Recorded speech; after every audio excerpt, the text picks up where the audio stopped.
नमस्कार मित्रांनो, विण दोघातली तुटेना 2 ऑक्टोबर भागामध्ये स्वानंदीला प्रतीक अंगठी घालत असताना मलिका मोडणार साखरपुडा. तो कसा? चला तर बघूया. तर कपड्याच्या दुकानामध्ये अंशुमन खूप बोलत असतो. त्याला अदिरा सांगायचा खूप प्रयत्न करते, पण तो बोलण्यातून तिला दाखवून देतो की तू सरपोतदारांच्या घरी धुणी भांडी स्वयंपाक करायला जाते.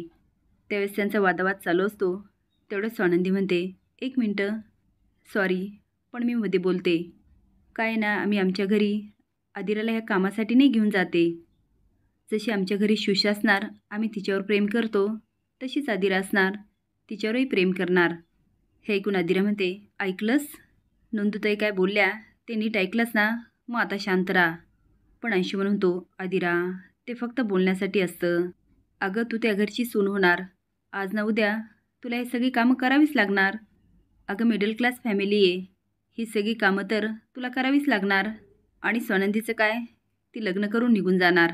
आणि तू सुष्मिता बघितली ना, मला नाही वाटत ती सगळी कामं करेल. आणि रोहनची आई तर, बरं सोड आता. मला फक्त हे सांगायचं की तू या सगळ्याची सवय करून घे. तो एवढं काही बोलत असतो की अदिराला खूप राग येतो. ती पाण्याचा ग्लास घेते आणि त्याच्या तोंडावर फेकते. रोहन आणि स्वानंदी म्हणतात, अदिरा. अदिरा म्हणते, याला हीच भाषा कळते. अंशुमनचं स्टेटस आणि दुकानातील सगळेच बघत असतात, त्यामुळे त्याचा खूप अपमान होतो. तो आता तावातावाने घरी जातो. मलिका म्हणते, अंशुमन काय झालं? तो म्हणतो, मॉम, ती अदिरा स्वतःला काय समजते? माझ्या ना आता ती डोक्यात गेली आहे. मलिका म्हणते, तू शांत हो आणि काय झालं ते सांगशील का? आणि अरे, तू असा भिजलास का? तो सांगतो, अदिराने माझ्या तोंडावर पाणी फेकलंय. मलिका म्हणते, काय? तो म्हणतो, हो मॉम, ती ना जरा जास्तच करायला लागली आहे. मलिका म्हणते, ह्या मुलीचं काय करावं तेच कळत नाही. त्या सरपोतदारांच्या घरात जाण्यापासून मी तिला किती अडवण्याचा प्रयत्न करते, पण ही मुलगी आपल्यालाच त्यांच्यासमोर उलटं करते. अंशू म्हणून तो, प्लीज आई, ह्यापुढे मला काही सांगू नकोस. रोहन आणि स्वानंदी घरी जातात. बाबा आणि मंदाकिनी म्हणतात, झाली का खरेदी? पण ते दोघंही शांत असतात. बाबा म्हणतात, नंदू काय झालं? स्वानंदी म्हणते, एवढं काही नाही बाबा. रोहन म्हणतो, ताई, एवढं काही नाही बाबा, मी पहिलेच तुम्हाला सांगत होतो. अहो अदिरा खूप मोठ्या घरची मुलगी आहे. त्यांचं घराणं, ती मुलगी आपल्याला नाही झेपणार. पण तुम्ही माझं अजिबात ऐकलं नाही. बाबा म्हणतात, काय झालं ते सांगताल का? स्वानंदी म्हणते, रोहनसाठी अदिराने 1,40,000चा ड्रेस काढला. मंदाकिनी आणि बाबा आ करून बघत असतात आणि म्हणतात, काय? बाबा म्हणतात, अरे मग तिला समजायचं, एवढा महाग ड्रेस नको. स्वानंदी म्हणते, नाही म्हणजे रोहनने तिला व्यवस्थित समजवलं आणि तिने ऐकलं पण. पण तो अंशुमन. बाबा म्हणतात, त्याचं काय? आता तो काय काय बोलला हे स्वानंदी सांगत असते. रोहन म्हणतो, कळलं ना मी आता का म्हणत होतो?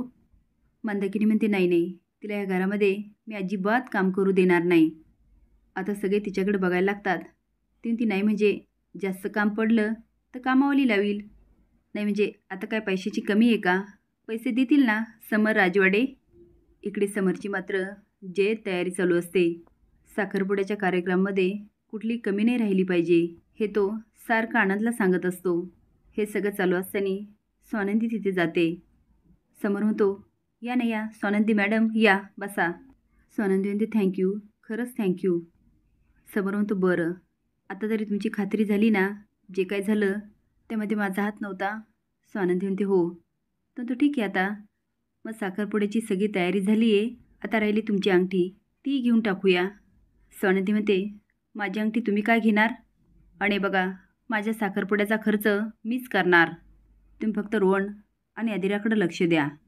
समर म्हणतो, ते आश्रमाचा प्रश्न मी सोडवला, तरी तुमच्या मनात माझ्याबद्दल अडी आहेच. स्वानंदी म्हणते, आपल्याला माहिती आहे ना, आपल्या एकमेकाशी पटत नाही, आपण एकमेकांना आवडत नाही. सो लवकरात लवकर आपण हे ॲक्सेप्ट करून टाकलं तर? समर हसून म्हणतो, ओके. आता दोघंही हसायला लागतात. पण इकडे काही केल्या मल्लिका काय शांत बसत नाही. ते आता स्वानंदीला गाडीत घेते, पर्समधून पैसे काढते आणि म्हणते, हे घे पैसे, काही पण कर आणि लग्न मोड. स्वानंदी म्हणते, हे पैसे नाही घेणार मी तुमच्याकडून. मल्लिका म्हणते, हेच हेच एक्झॅक्टली मी समरला बोलले होते, मला याची आयडिया होती. स्वानंदी शॉक होत म्हणते, काय? मल्लिका म्हणते, समरला हे लग्न होऊ नये असं वाटतं. म्हणून ती समरच्या ऑफिसमध्ये गेलेली असते.